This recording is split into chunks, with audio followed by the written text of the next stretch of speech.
Assalamualaikum warahmatullahi wabarakatuh. Kami bertiga di sini akan mencoba membahas tugas dari Ibu Ii, yaitu yang pertama tentang ringkasan Hikayat Sri Rama. Membahas tentang Hikayat Sri Rama. Dan yang kedua tentang artikel Hang Tua Naik Haji dari Henry Chamberlain. Sini kita akan mereview atau berkomentar tentang artikel Pak Henry. Dan pertama kita akan membahas ringkasan Sri Rama. Termasuk pertanyaan pertama, termasuk susastraan jenis apa ringkasan Hikayat Sri Rama ini menurut Liao Yongfang. Liao Yongfang. Mohon maaf kalau kami agak salah menyebutkan namanya karena lidah orang Indonesia. Siap. Ya, mungkin dimulai dari Muklas. Oke, kelas. Ayo, Pak. Untuk pembahasan pertama itu yang akan ini dia. Liang Fang dalam buku yang berjudul Sejarah Sastra Melayu Klasik itu membicarakan 7 buah hasil sastra Melayu yang berisi undang-undang. Undang-undang yang dimaksud melainkan adat kebiasaan atau adat istiadat yang dipakai sejak turun-temurun yang disebut customary law. Adat istiadat itu disajikan dalam bentuk cerita, diselingi dengan pantun, petatah petitih, peribahasa, dan sebagainya.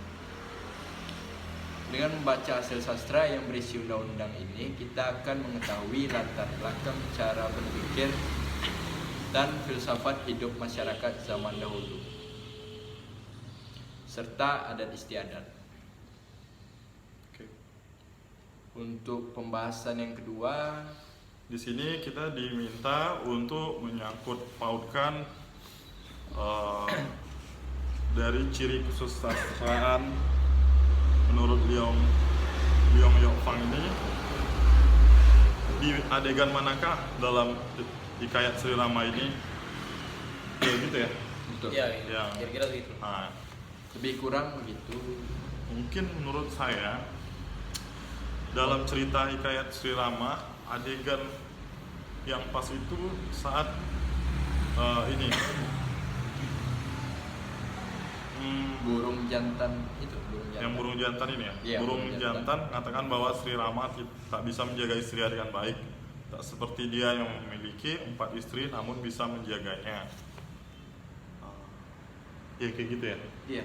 Kemudian Sri Rama memohon pada Dewa Mulia Raya agar membentuk burung itu menjadi buta hingga tak bisa melihat Ya. istri-istrinya lagi.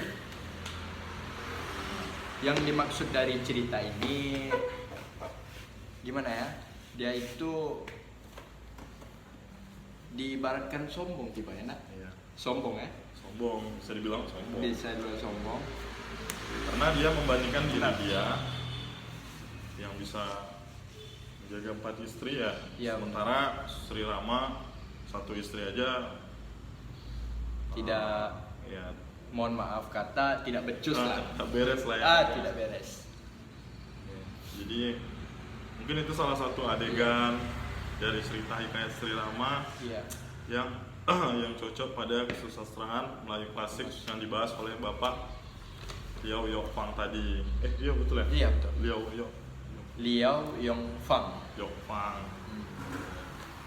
Terus ini menurut kami ya Bu, maaf kalau masih banyak kekurangan. Terus ada di adegan yang satu lagi tadi, adegan apa Kak? Iya. Yang mereka bertemu dengan seekor burung besar bernama Jetayu yang tertambat sayapnya dan sebelah rebah. Sri Rama bertanya pada mengapa sampai Jetayu seperti itu. Jetayu menceritakan semua pada Sri Rama tentang pertarungan melawan Maharaja Rawana.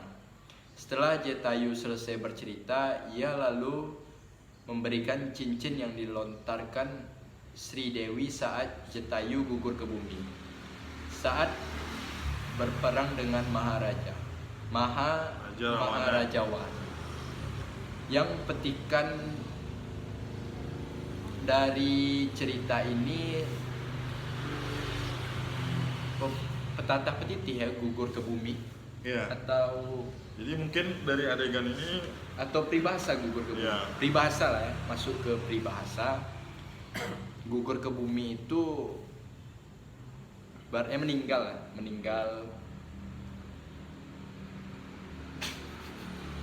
iya. Iya, bisa meninggal ya. Iya. Meninggal Meninggal. mati, dead atau itu. Iya. Cocok. Nah, Lebih kurang untuk petikan hikayat Sri Rama ya. Sri Rama itu Cuma itu yang bisa kami karena sangkut pautkan dengan benar. teorinya Pak Iya, betul. Pak Liao. Pak Liao Yong Fang. Mohon maaf kalau masih banyak kurangannya Bu. Ya untuk selanjutnya tentang artikel Hang Tuah naik haji dari Henry Chamberlain. Komentar saya atau komentar kami atau review kami, menurut Henry, hikayat Hang Tuah Dikarang di Johor. dikarang di Johor pada akhir abad ke-17. Hikayat tersebut adalah sebuah epos yang ditulis berdasarkan peristiwa-peristiwa sejarah serta aneka legenda yang terkait dalam dirinya terkait dengan kata Malaka pada abad ke-15. Hikayat itu menyatukan dalam dirinya seorang tokoh tunggal berbagai perbuatan istimewa yang dilakukan oleh beberapa tokoh berlainan dalam sulat Salatin sejarah Melayu, serta juga macam-macam kelakuan yang pertualangan yang berasal dari dongeng-dongeng semasa. Boleh dikatakan hikayat Hang Tuah adalah salah satu karya sastra yang lama yang paling tersohor. Dikisahkan suatu waktu Sultan Malaka mengurus Hang Tuah ke Rum. Dia mengutus Hang Tuah ke Rum, yakni Istanbul, untuk membeli meriam besar. Hang Tuah berlayar bersama Maharaja Setia, yakni Hang Tuah Kasturi, serta 16 orang kaya. Hang Tuah singgah di Aceh lalu di Pulau Dewa. Setelah 2 bulan di laut, ia tiba di pelabuhan Jeddah. Ya, di sana Hang Tuah memutuskan untuk singgah di Jeddah supaya bisa berziarah ke makam Siti Hawa, lihat Ka'bah dan Mekah. Kemudian Hang Tuah berjalan ke Mekah bersama Malik Rastal. Dalam perjalanan ia berjumpa seorang tua yang memintanya uang. Lalu ia memberikannya sebuah cembul, yaitu air yang memungkinkan Hang Tuah menguasai segala bahasa di dunia. Ya, orang itu tidak lain dari Nabi Khidir yang kemudian gaib dari penglihatan.